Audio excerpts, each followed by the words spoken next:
Do you ever feel angry, confused, or bewildered when your sports wagers just don't hit after a real gut feeling?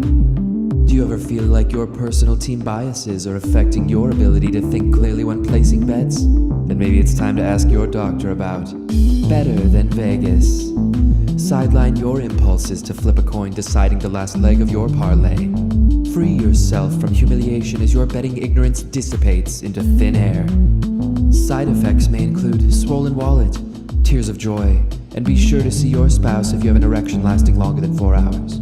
Start treatment today at betterthan.vegas and by following at BTVBets on Twitter. Better Than Vegas. Oh, nothing is better than an erection longer than 4 hours. When does that happen? I know. Well, you win a lot of money. I don't. Like what we've been doing through the recent NBA shows that we've had here. We've got Kyle, we've got Erik, we've got some action tonight, fellas. We got some major storylines in these games too. One player that's going to be playing that should be a big help. One player that's not going to be playing that could be a big hindrance for their team. And keep in mind that the games that we are looking at tonight, we're looking over at BetUS, and we encourage you to just copy and paste, type in that website, that URL right there, tinyurl.com/BTVBetUS, and you will get a 125% bonus on your first deposit. Looking at the lines right now, fellas, Erik, big news in both of these games. So we know that for Cleveland, they're going to get a little bit of a boost. It's going to be the opposite for the Clippers. Yeah, I mean, but in terms of the Paul George thing, you have to remember for him, because the testing is different. You have to be showing symptoms. You have to not be feeling the best. For him to come up and say, "Hey guys, something's going on. This may cost me my spot in playing tonight." He's got to be feeling pretty awful for him to do that. Or does he just realize that he sucks in playoff games and doesn't want to embarrass himself again? Is that what's happening? Because I'll give him the benefit of the doubt. I mean, just because in that interview I was reading, he said he felt like he was letting his team down when he was out so much with that elbow injury, or the elbow injury. The only thing he's doing by letting his team down is shooting clutch shots and big moments in playoff games, because playoff P is playoff zero. He's an absolute mental midget. We saw. I was bummed out because we got to see all of playoff P the other night, right? Yep. Like the strengths, the weaknesses, all in one. I was so excited to get another glimpse of playoff P tonight. We won't get playoff P, but we will get 4 teams that are battling for their lives. Tonight, it's win and go home now. It's actually like your March Madness type. This is one game and go home for these 4 teams that are playing tonight. First up, we've got Atlanta and Cleveland. We talked about the other day with Cleveland. It was a little bit of a bummer that they're even in this spot, Kyle, because they really overachieved throughout a lot of this year. And when they were healthy, they were a very good basketball team, but they are missing a lot of key contributors all the way back to Sexton, Rubio, and then we saw that Allen wasn't around in their previous game. He's going to give it a go tonight. So I wonder how much of a boost that will give them. I think it's a huge boost. I mean, you need the boost, and you get to play an Atlanta team that's bad on the road, right? So let's talk about Cleveland. Think about this roster if they were completely healthy. Think about that backcourt, right? Yep. Sexland.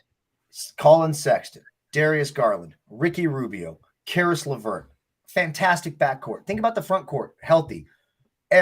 Jared Allen, Evan Mobley, Kevin Love, Lauri Markkanen. Okro's not a bad defensive player. He can't do much else. He's a dog shit offensive player. Yeah, but he can slash a little bit, and a great defensive player. Like they are a good team, and for that reason, I don't mean to jump the gun here, but I think the Cavs win this game. I got a money line tonight also. I got a money. I mean, it's only plus 100. It was better earlier in the day when it was at 2.5. Now it's at 1.5. Now that Jared Allen's been in it, but the Hawks don't deserve to be favored against almost anybody on the road. No. The Hawks are a putrid road team, and having Jared Allen back, even if he gives him just 20 minutes, those are a big 19-20 minutes where he can actually rebound, defend the paint a little bit. When the injury was a and you got Bogdan Bogdanovic, who may not be able to play for the Hawks, didn't play all that great in the first one. It's a little bit banged up. I don't know. I like the Cavs here. That's one of my plays tonight. Yeah, we're not talking about like Allen should be in fine shape physically, right? Mm-hmm. Like, and that's the thing. He shouldn't be out of Erik, right? Like, he shouldn't be someone that's out. It's a finger issue physically. So maybe and he's not a guard who's going to need to be dribbling the ball a whole heck of a lot. Could it impact him in spots? Sure, but I think defensively, he still should be able to go out there and be a presence, right? I think this should be a nice help for them, Erik. I mean, it's going to be huge. Capella's been playing like a beast. He's going to be able to kind of keep Capella off the glass by putting a body on him. He's quick enough in the pick and roll where he's going to be able to stay in front of Trae Young. I don't think he's going to be that much pick and roll to the basket with Garland just because Garland whips those passes so fast. But defensively, it's going to be huge for him. And, you know, I have 2 plays in this game. You know, I agree with you guys. Kyle hit it on the head. You look at Atlanta. They're 14-27 ATS on the road. They're 8-9 for the year on the road as road favorites. They don't have Collins. Like Kyle said, Bogey hurt himself. I don't think he's going to go. If he goes, he's going to be very limited on the ankle. Cavs are 57% ATS at home. Hawks are really limited defensively. They're only 26th in net ranking. And I mean, I don't understand why the Hawks are favored here. I think the Hawks get a little bit too much respect. I also stayed with the norm. I played the first half under. I got it at 114.5. Elimination games, teams are going to be nervous. So those are my 2 plays. And for the record, can I expound on the under 114.5 in the first half? The total for the game is 222.5, right? Yep. Yeah. So if you just doubled it, if you just did basic human math and doubled that, that'd be 229 points, right? If they got 115, it'd be 230 points. Yep. So now you're getting 8 points under that number. It's the first half. You know, in the second half, that's when the free throw. Yeah. Right. There's always more points scored in the second half because of the free throws down the stretch. And hey, we're down 5. We're going to foul this guy. Especially in a game like this where this could be it for a team, right? Absolutely. So the under first half makes so much sense mathematically. Even if you lose the bet, it's still a good betting habit. And that's one thing I want to instill in people. Good betting habits. Look, you're going to lose some when you have good betting habits. Yep. But good numbers, good habits. If you have good numbers and good habits, you're going to end up profitable if you do this long term. If you're looking for short-term money, okay, you can throw that out the window. But if this is something that you want to continue to do, having good habits goes a long way. And when you're getting that kind of value, so when you're getting an under 114.5, why wouldn't you take that as opposed to the under 222 for the game? When right? Does that mathematically make? I hope that makes sense to people. I think you guys are smelling what I'm stepping in here. Absolutely. You're getting good value there. That's good habits, and that makes a ton of sense. That's game 1. I have one more play in this game, and I'm going to have a couple of these combo plays tonight. I'm playing Garland points assists. It's 34.5 in his over for points and assists, and Garland's last 20 games of the year. So we're not talking about a small sample size here. Like a quarter of the season, he averaged 25.5 points and 10.1 assists. He literally averaged over that number. Mm-hmm. And if you dive into the bigger games, you know, and you can like what he did last week, you can really sort of assume, and what I've seen from him is he's the type of player that steps it up. Like he reminds me of a player, if they get the opportunity to get a series, that can have 1 or 2 of those games that win you a series. And so what you do with that sample size, right, is you throw out the blowouts, right? Because you're going to have those weird blowouts. Or the game's most likely not a 25 minutes, right? Tonight I'm expecting 35 to 40 minutes from him. Exactly. So you get rid of those blowout games, the 13 or more type score differentials, and I bet you the number. I don't know this for a fact, but I would be willing to put my money on the number even goes higher, right? So again, that's called good betting habits. And if you look at line in this game, it's now moved to 1.5. We're expecting a close game. Probably will be a close game. I don't expect a blowout here. If it happens, it happens. Shit happens in sports. But by every indication, if this game's going to be close, Darius Garland's going to play a ton of minutes. And I bet you if you take that 20-game sample size, throw out the blowouts, I bet you that over rises even higher. Absolutely. So got to just be on the right side of the numbers. You got to continue to look for the right way to attack your opinions. For me, I think Garland has a big game tonight. I like the points assist. That's something that he can score over himself, but he could very easily have a nice 26-point game and get you 10 assists. And that's the type of game when I want to make sure if he does that I'm able to capitalize on that. So Garland over in the combo. Does anybody else have anything in this first game? No, just that's it for me. Just the Cavs. That crowd should be the Cavs. Tonight, I think the Cavs win this game. Yeah, they haven't had a lot of opportunities for their crowd to get pumped like this. They're going to be really, really rocking and rolling over there. They're going to get a little bit of a boost for Allen. I think that'll have the rest of the team sort of lifted up a little bit. Like, okay, we got one of our big guys back now, too. For me, it's less about Cleveland. It's more about Atlanta on the road. Sure.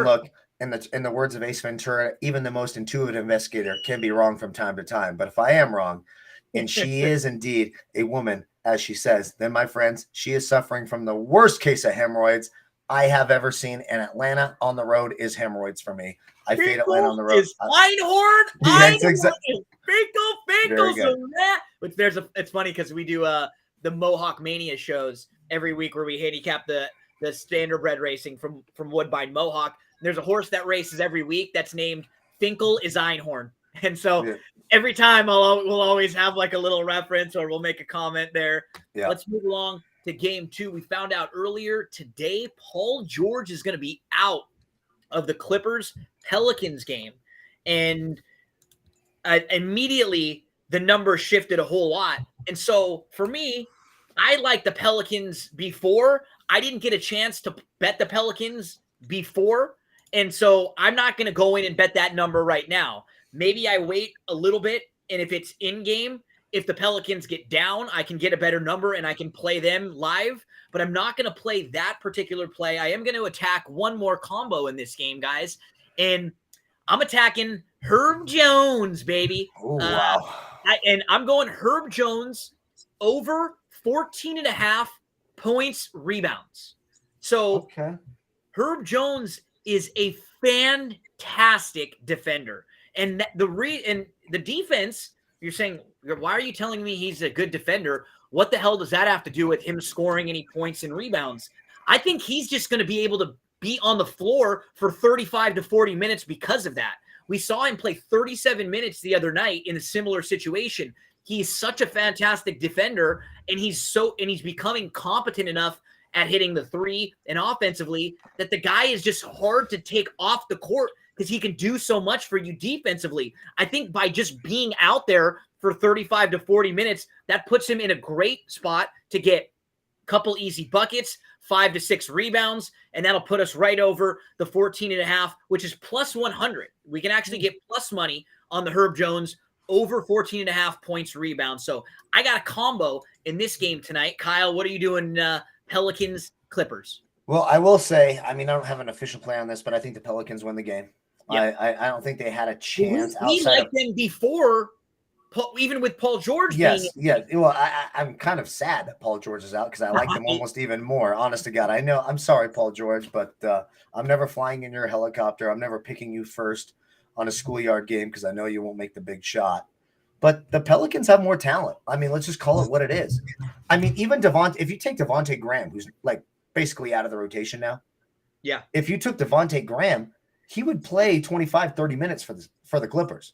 I mean, like he would play over Trey Mann, right? Like Reggie Jackson, Devontae Graham aren't that much different. Reggie Jackson is nothing special.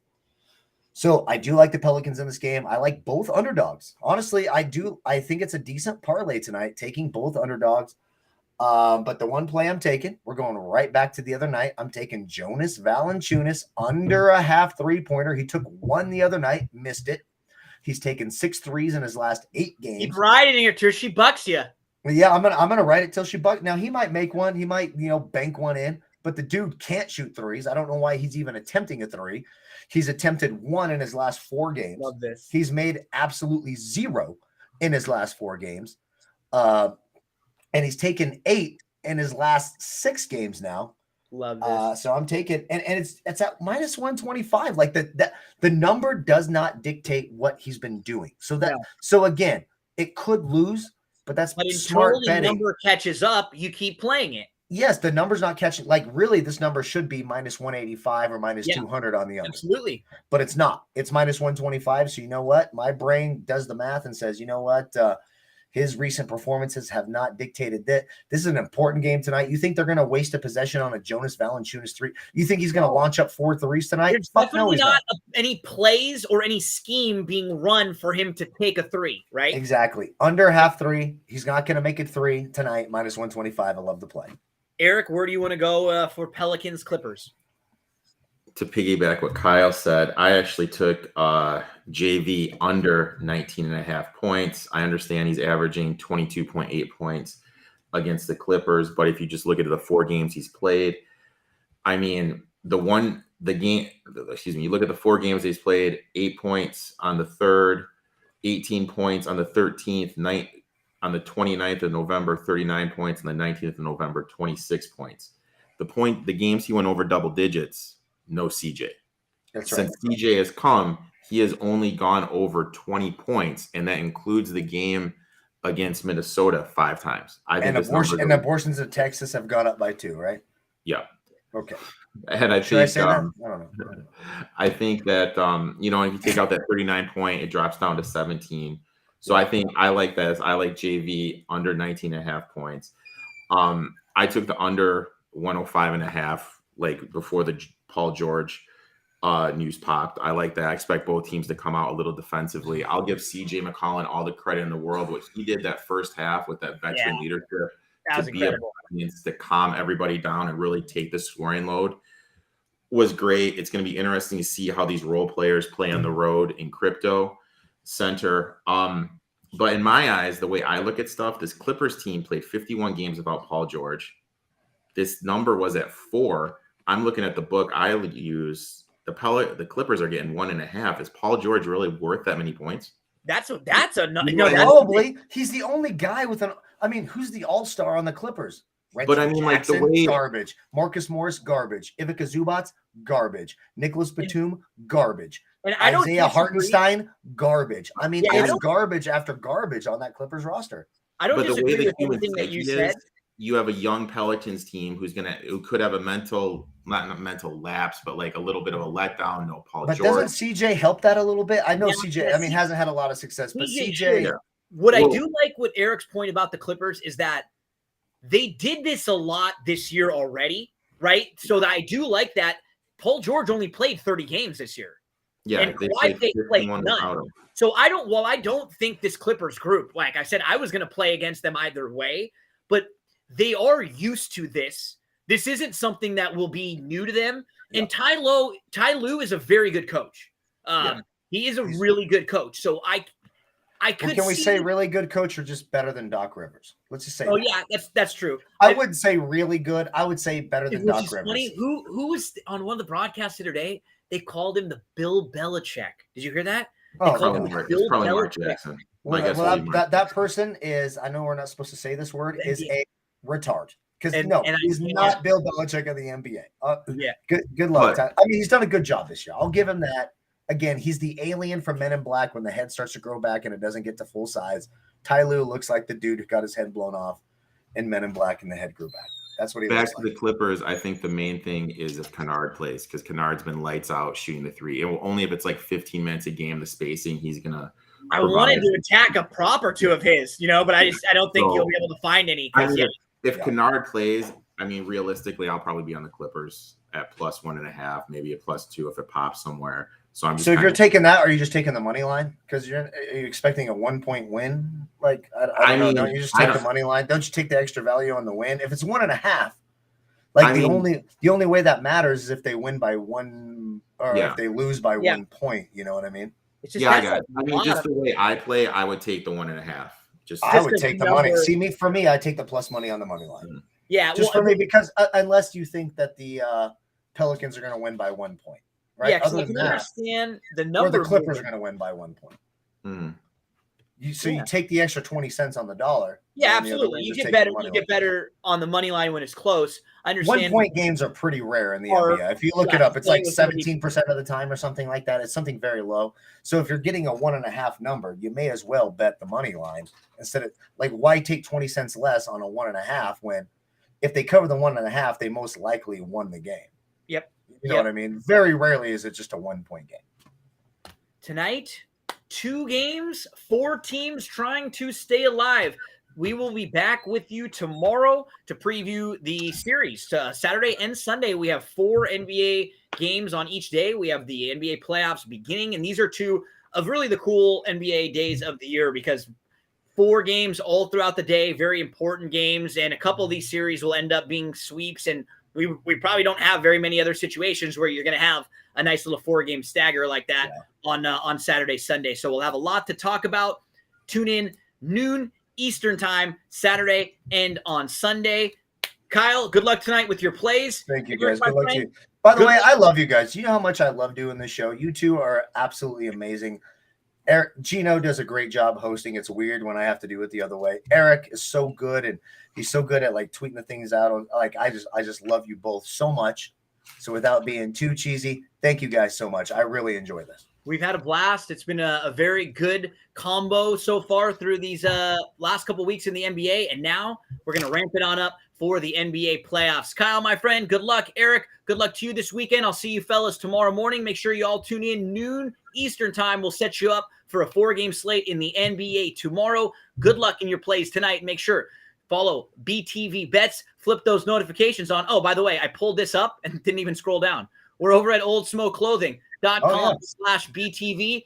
I don't bet, I win. You can purchase this shirt and throw in the promo code GINO. It'll get you free shipping on your order. That's a big help to all of us over at betterthan.vegas. If you want to show a little support for us, check it out. The I don't bet, I win shirt over at Old Smoke. Have a great Friday night, folks.